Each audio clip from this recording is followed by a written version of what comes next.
Hey guys, Mike here. So, oh boy, what another rip your face off rally. And when you don't think it can go any higher, it just keeps going, and you would think most shorts have covered by now, right?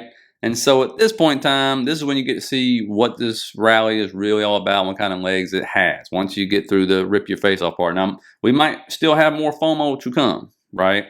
But when we get in the charts, you'll see what I'm talking about, because those charts, there's a lot of work to be done here, okay? And especially something setting up on the S&P I'm going to share with you. But the more important thing is smart money, which is the bond market, buying into this rally. That is the question, which we're going to answer.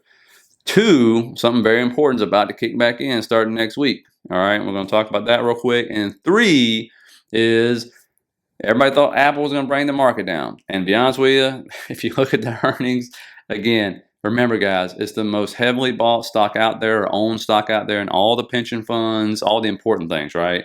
And if any other stock, any other company said what they said about the upcoming quarter, they would have got Googled, right? Because Google dropped 10% just for missing its cloud revenue by just a little bit, and it didn't even guide down or nothing, right? But Apple down whopping, what, 1% today when it closed or whatever it was. Whatever, it's Apple, okay? And we'll explain why when I get to the stock chart. If you don't know this, I'll tell you a mind-blowing number, which I bet you probably don't know. But, more importantly, let's start off this. Is smart money buying into this? The answer is absolutely yes, they are right now. We talked about HYG, right? We talked about the bullish divergence. HYG usually leads the S&P, right, before they start rallying. So, like this right here, you can see they must believe in this rally. They're going up. I mean, see those gaps? It's charging up, right? Starting to get in overbought territory, but so is everything else. Now, you add in the SPY. What do you mean, Mike, that this usually leads the S&P? Well, if you look, as the HYG was moving up, SPY was moving down heavily. Okay, so keep that in mind. And then now they're in unison. Normally they are in unison. That's usually how this works. That's how you know smart money is buying in this rally or not buying into it. Same way it will turn down a lot of times before the S&P does. Now, what else have we done? I report this every Wednesday to the members, and I can tell you right now, this is financial conditions, right?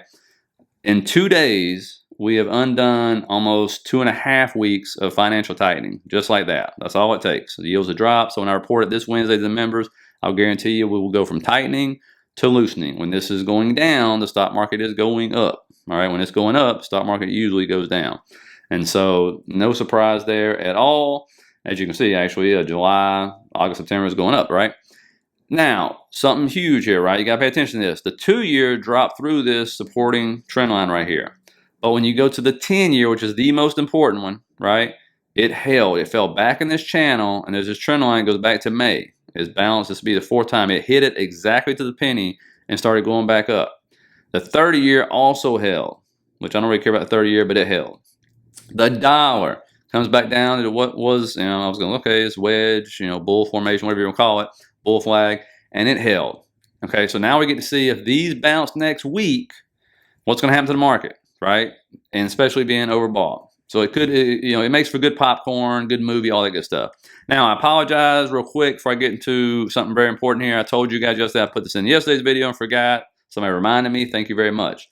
Now, if you want to track the Mag 7 by themselves, just go in TradeView, type in this right here. It's like NASDAQ, NVDA, plus, and just keep doing it until you get the 7 of them. Why is this important? Why do I like to look at this and keep it up?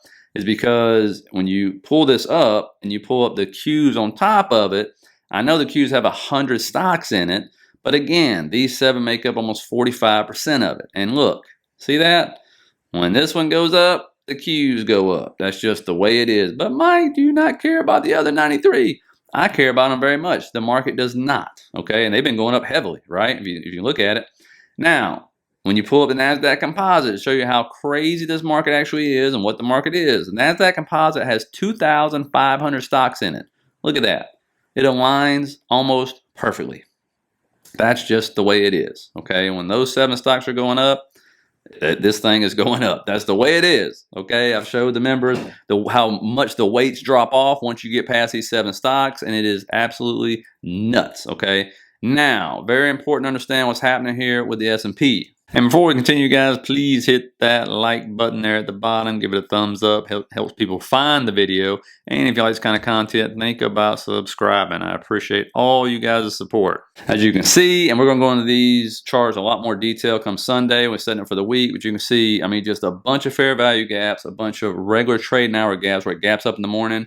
I mean, just a rip-roaring rally. And that right there, folks, to me, it looks like almost a perfect inverse head and shoulders. That is a bullish formation. But the question is, we're going to come up here, fill that gap. That would be the neckline. Come down, start filling these gaps, mitigating these fair value gaps maybe, and then form that right shoulder and then start heading up, which would be super bullish because you would obviously set a new higher and low right there. You wouldn't go down. And obviously inverse head and shoulders is a bullish formation anyway. But that would be much more constructive than what we're doing currently. And that's usually what you'll see is you'll start to get some pullback, right?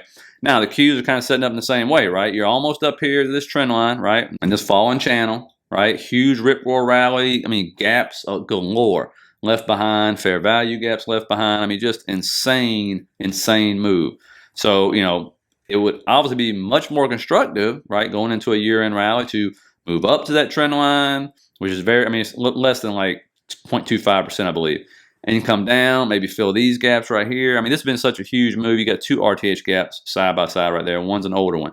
All right, and then move up, right, to fill these, what is it, 1, 2, 3, 4 gaps above, okay, if we decide to do that.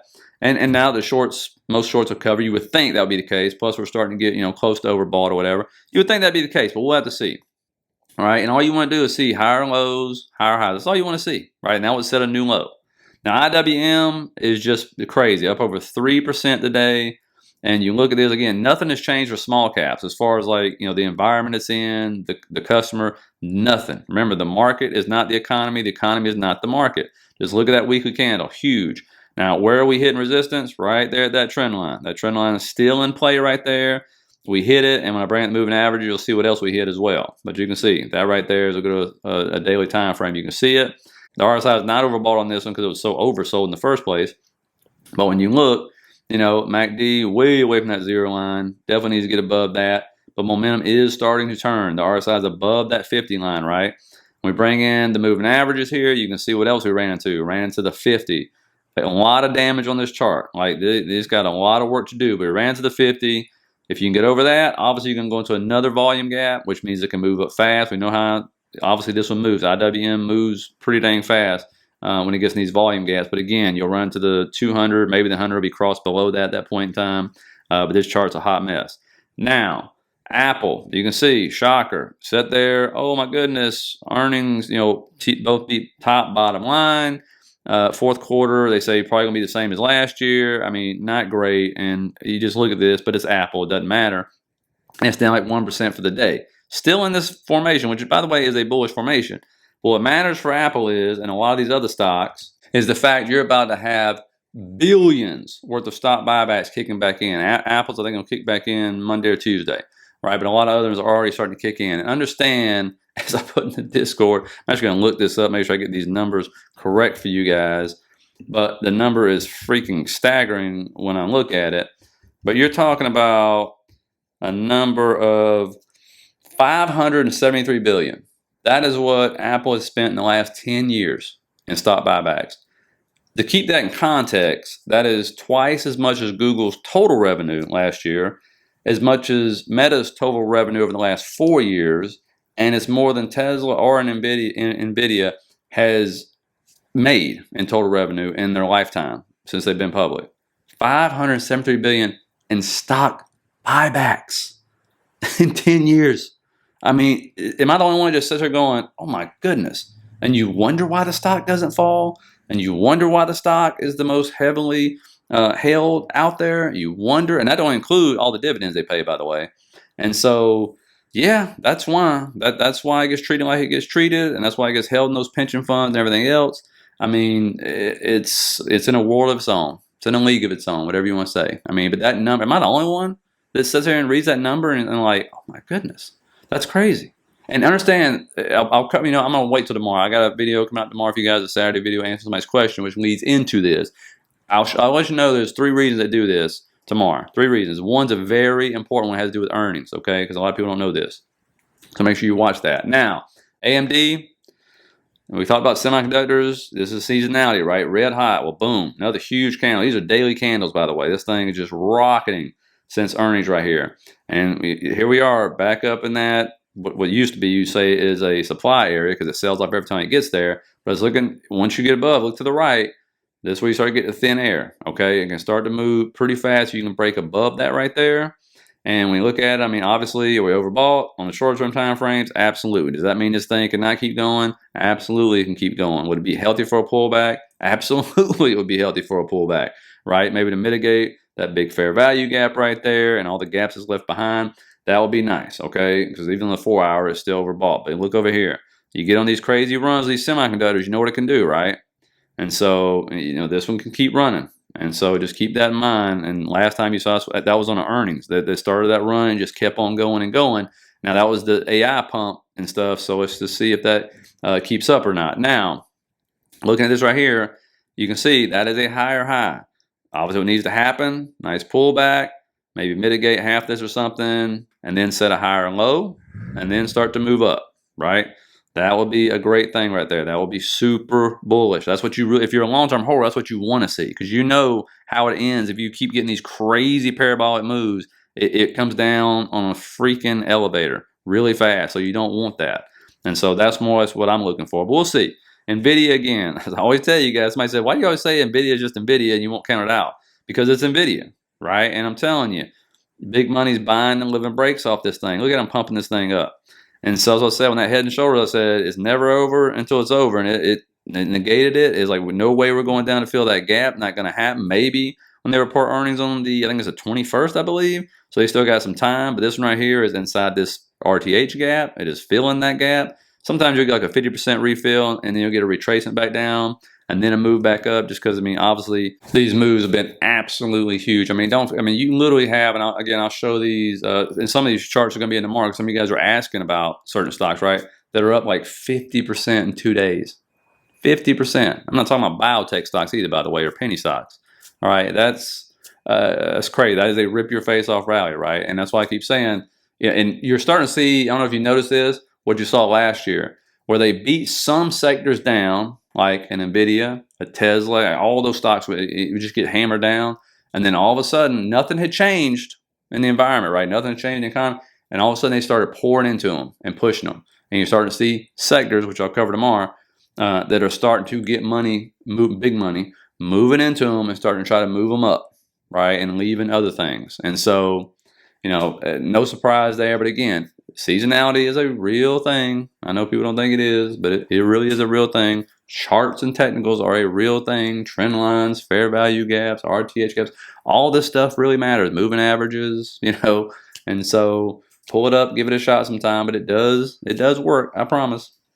As I've showed many times, use the volume profile to pick out your support and resistance levels, things like that, right?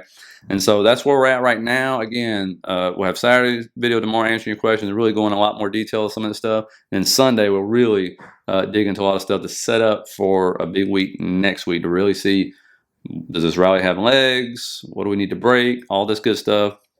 And so I hope you guys got something out of it. Please hit the like and subscribe button if you did. Hope you have a great Friday night. I know I'm going to be celebrating with my little son because he did great on some tests he had today. And we've been working so hard, and he's been struggling. And I'm super proud of him. I'm a super proud dad right now. So we are going to go celebrate. So hope you guys have a good one, and I'll see you tomorrow.